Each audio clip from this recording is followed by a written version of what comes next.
Alors le bilan de 50 ans d'indépendance, de soi-disant indépendance africaine, il est pas beau parce qu'en fait il n'y a pas d'indépendance.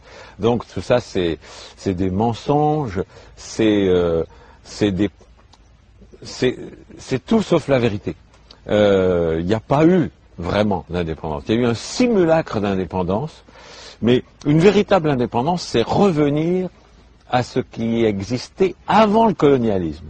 Qu'est-ce qui existait avant le colonialisme? Des ethnies, des groupes qui étaient des nations, car chaque ethnie est une nation, et qui avaient des frontières totalement différentes de ce qui existe maintenant, des religions totalement différentes de ce qui existe maintenant, une culture totalement différente de ce qui existe maintenant, qu'on voit dans tous les détails, la façon de s'habiller, la façon de se coiffer, partout. Et tout cela a été colonisé. Et donc, à la décolonisation, qu'est-ce qu'il y a eu? Il y a eu un simulacre de décolonisation politique. Ça veut dire que les frontières qui ont été décidées par des gens qui n'avaient jamais mis les pieds en Afrique, quelque part en Europe, qui se sont partagés comme ça, comme on partage un gâteau, ils se sont partagés l'Afrique, Kama, en disant vous les Anglais vous aurez ça, nous les Français on va voir ça. Ils ne sont jamais allés voir sur place et ça donne des divisions épouvantables qui créent des guerres parce que certains pays voient une ethnie au grand pouvoir faussement démocratique qui a été mis en place par les Européens et d'autres ethnies comme les Hutus et les Tutsis qui se trouvent dominés, qui se trouvent maltraités par les autres, qui sont mis au pouvoir par les Européens, et donc des génocides et des conflits terribles qui n'en finiront pas. La seule solution, c'est le retour aux frontières précoloniales, aux traditions précoloniales, aux religions précoloniales, à tout ce qui était avant. Également dans la façon de s'habiller. Quand je vois des ministres et des présidents africains et de Kama habillés avec le costume cravate des colonisateurs, mais alors leurs ancêtres doivent s'arracher le peu de cheveux qui leur reste et se sentir trahis. Quand je vois ces ministres-là qui sont habillés en costume cravate, il faut qu'ils reviennent à la tenue traditionnelle africaine.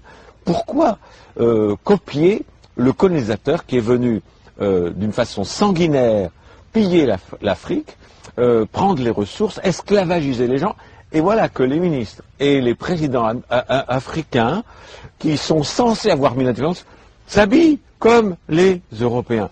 Ça, c'est une trahison. Déjà, c'est des traîtres à l'Afrique, parce qu'ils copient les Européens. Il y a quelques leaders africains qui ont le courage de s'habiller d'une façon africaine.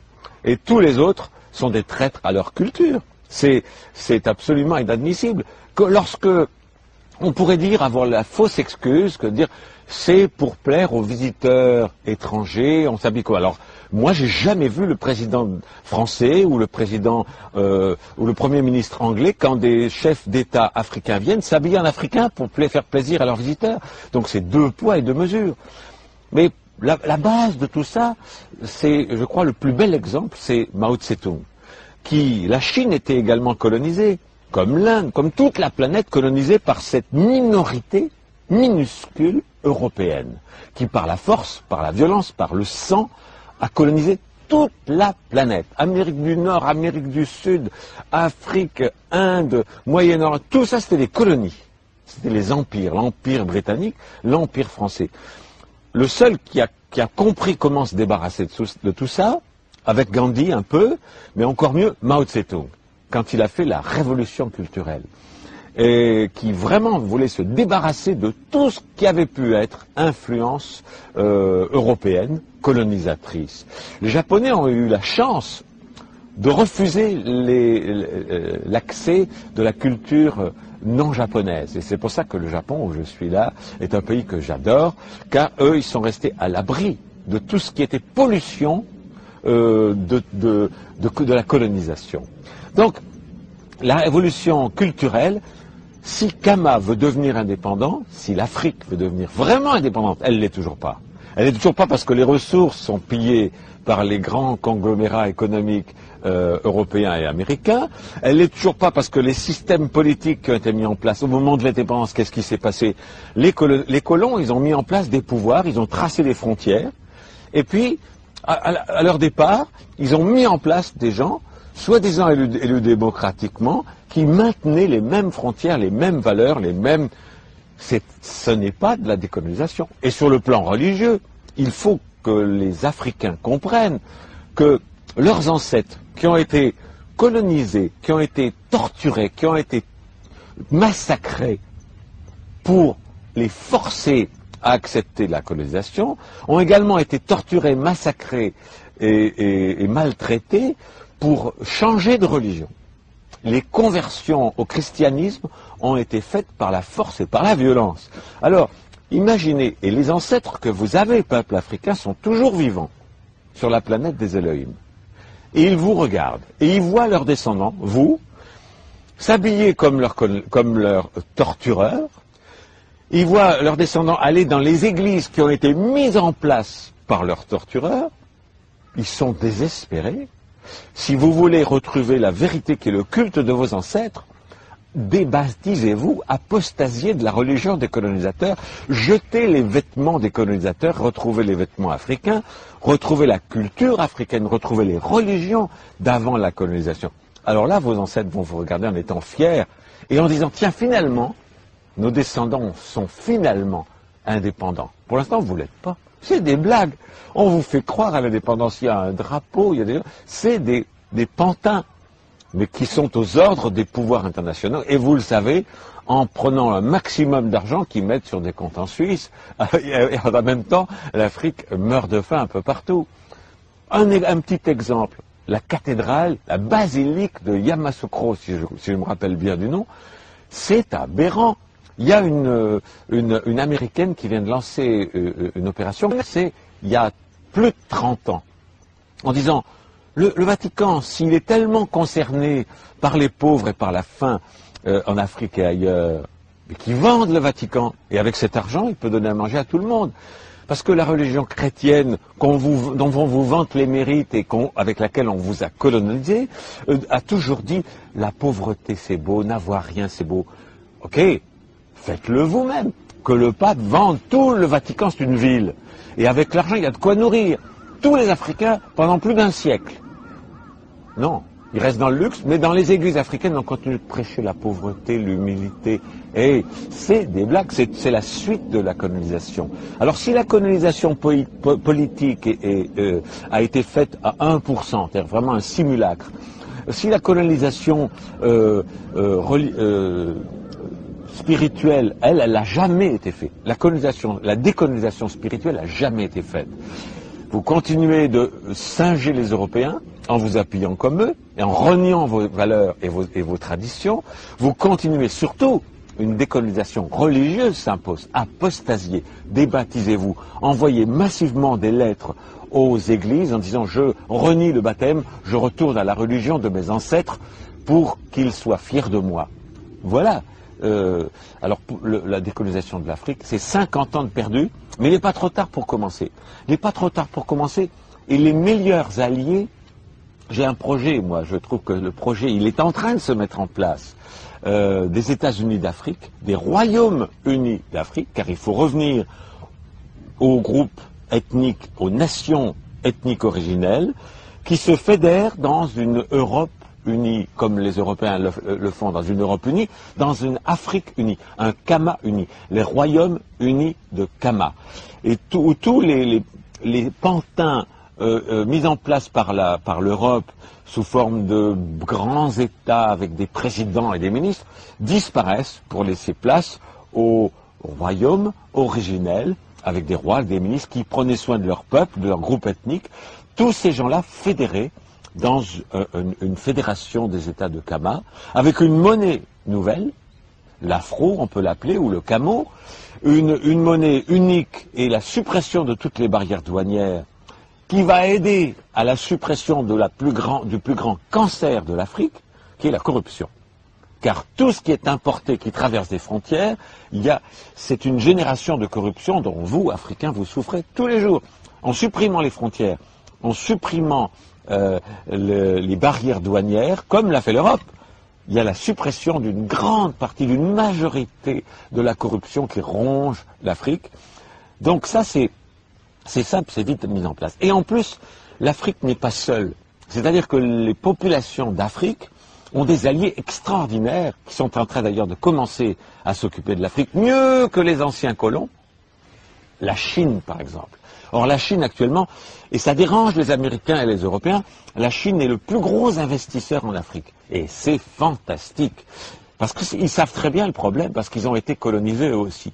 Donc il faut que les États-Unis et le Royaume-Uni d'Afrique, tous les États africains, coupent leur communication, coupent les investissements, interdisent les investissements européens et demandent aux autres colons de s'associer avec eux. Un genre de fédération planétaire des anciens colonisés. La Chine, l'Afrique, l'Amérique du Sud, avec Chavez qui fait des choses fantastiques au Venezuela, si tous ces pays victimes de l'ancien impérialisme européen s'allient, et les Américains ont très peur de ça, et les Européens ont très peur de ça, le nain européen est balayé. Et c'est ce qu'il faut faire. Le futur de l'Afrique, c'est une alliance non seulement économique, mais également militaire pour se protéger sur tous les plans, pour se protéger des colons qui sont prêts à tout. Qui sont prêts à tout pour revenir. Parce que tant que l'économie fonctionnait à peu près bien, on était à la décolonisation. Hein, c'était beau, c'était mode, c'était fashion. Mais maintenant que le crash économique en Europe et en Amérique s'installe, les Européens et les Américains vont de nouveau avoir faim. Ils sont déjà dans la rue. Ils sont déjà homeless un peu partout. Le nombre des chômeurs augmente à une vitesse incroyable. Le système économique mondial est en train de s'effondrer. Donc, dès qu'ils vont avoir faim, qu'est-ce qu'ils vont faire? Leurs intérêts économiques vont reprendre le dessus et ils vont vouloir recoloniser les colonies qu'ils ont perdues dans le sang, dans les invasions et dans des génocides. Donc, et on voit tout cela commencer à prendre forme sous prétexte d'aide au tiers-monde, sous prétexte de pacifier. C'est l'occupation illégale de l'Irak par les États-Unis, parce que leur premier intérêt, c'est de prendre le pétrole. Si demain, il y a une véritable indépendance de l'Arabie Saoudite et des autres pays producteurs de pétrole, et ce que fait Hugo Chavez au Venezuela, qui est en train de vouloir être indépendant, les Américains ont très peur, et les Européens aussi, parce qu'ils perdent le contrôle du pétrole. Donc, il n'y a pas de vraie décolonisation. Et pour se protéger de cela, il faut que l'Afrique, la Chine, l'Inde, Chavez au Venezuela, tout cela s'allie pour créer une banque mondiale des anciens colonisés qui s'entraident, des investissements qui s'entraident, des soutiens, des alliances militaires pour se protéger des anciens colons qui vont avoir très rapidement une seule envie, c'est de revenir par la force. Donc, et tout cela, on le voit déjà. Vous avez en Afrique des militaires, par exemple français, anglais aussi, mais français, qui sont là au titre de la coopération. C'est un très très beau nom, la coopération. Ça veut dire qu'ils sont là, puis alors on donne l'excuse de dire s'il y a une déstabilisation politique, eh bien ces militaires français vont pouvoir protéger les populations françaises qui vivent en Afrique. Un instant là. S'il y a une déstabilisation en Europe, et ça arrive dans certains pays, est-ce qu'il y a des militaires africains pour protéger les Noirs qui y vivent? Non. Alors donc il n'y a pas d'équivalence, il n'y a pas de réciprocité, c'est toujours un paternalisme et un tempérament de conquistador qui est en place pour dire vous êtes indépendant, mais attention, hein, on vous surveille, on vous patronise quand même, on regarde si tout va bien, sinon on va revenir. C'est inacceptable, d'où l'intérêt pour l'Afrique de s'allier avec la Chine, qui est quand même le plus grand pays du monde et la première puissance économique du monde maintenant, qui est également un quart pratiquement de l'humanité. C'est pour ça que les Chinois, là c'est fini maintenant, ils sont en train de devenir la superpuissance mondiale et ils n'auront plus jamais d'invasion. Ils ont les armes nucléaires, c'est pas très bien, il faudrait que tout le monde les enlève, les armes nucléaires. Mais vu la quantité massive qu'il y a en Europe et en Amérique, ils ont raison d'en faire. Si vous voulez qu'on n'en fasse plus, détruisez tout ce que vous avez en Amérique et tout ce que vous avez en Europe. Alors là, on verra. C'est tellement risible quand on voit les États-Unis et l'Europe dire « l'Iran va avoir une bombe atomique, il faut envahir l'Iran ». Il y en a 10 000 aux États-Unis, il y en a 10 000 en Europe. Alors, commencez par détruire celle que vous avez avant de vous inquiéter de la bombinette atomique que peut-être l'Iran fera un jour et qui a le droit. Pourquoi les États-Unis et les anciens impérialistes européens auraient le droit d'avoir des bombes atomiques, puis l'Inde, non, la Chine, non, l'Afrique, non, évidemment, surtout pas. Non, l'égalité, elle est là pour tout le monde. À la Chine et l'Inde, ensemble, c'est bientôt 3 milliards d'êtres humains, c'est-à-dire pratiquement la moitié de l'humanité. Et cette moitié de l'humanité, l'Afrique doit la rejoindre en tant qu'ancienne victime de la colonisation et créer une internationale des anciennes victimes de la colonisation, sans esprit de revanche. Car l'amour et la compassion doivent aussi régner, sans jamais faire subir aux Européens et aux Américains ce qu'ils ont fait subir aux autres, mais en empêchant que ça se reproduise, et en étant traités au moins à égalité. Et il se peut très bien, avec les richesses économiques et intellectuelles que possède le bloc Chine, Inde, Afrique, Amérique du Sud, qui ont toutes les ressources mondiales, qu'un jour l'Europe et les États-Unis soient en situation de tiers-monde. Et il appartiendra aux gens de l'Afrique et aux anciens colonisés d'aider mieux, s'il vous plaît, que ce qui a été fait pour vous, parce que c'était l'aide au développement, c'était plutôt une aide au sous-développement. Il vous appartiendra, à vous, population future de l'Afrique et de Kama, et des États anciennement colonisés, d'aider sincèrement. Actuellement, les Africains font la queue pour émigrer dans les pays riches, en France, etc. Je vous prédis, moi, le prophète Raël, qu'un jour, les Européens feront la queue pour être acceptés comme immigrants en Afrique. J'espère, je compte sur vous pour les traiter mieux qu'ils vous traitent quand vous voulez aller en Europe. La situation est en train de se retourner, vous le voyez déjà apparaître, tout ce que je vous raconte là. Énormément de nouveaux diplômés des universités françaises, au lieu de trouver un travail en France ou aux États-Unis, reviennent au pays, reviennent en Afrique, parce qu'ils y sont mieux traités, parce qu'il n'y a pas de racisme, parce qu'ils vont pouvoir s'y développer d'une façon beaucoup plus forte, en créant des entreprises en Afrique. Et les Chinois ont compris ça, qui commencent à investir massivement en Afrique. C'est extraordinaire, c'est magnifique. Augmenter ses liens avec la Chine, avec l'Inde, avec Chavez au Venezuela, et l'Afrique, très vite, va devenir un pays où les pauvres Européens vont vouloir venir essayer d'avoir du travail. À vous de les accueillir avec amour. Je voudrais ajouter quelque chose, c'est que l'Afrique, Kama,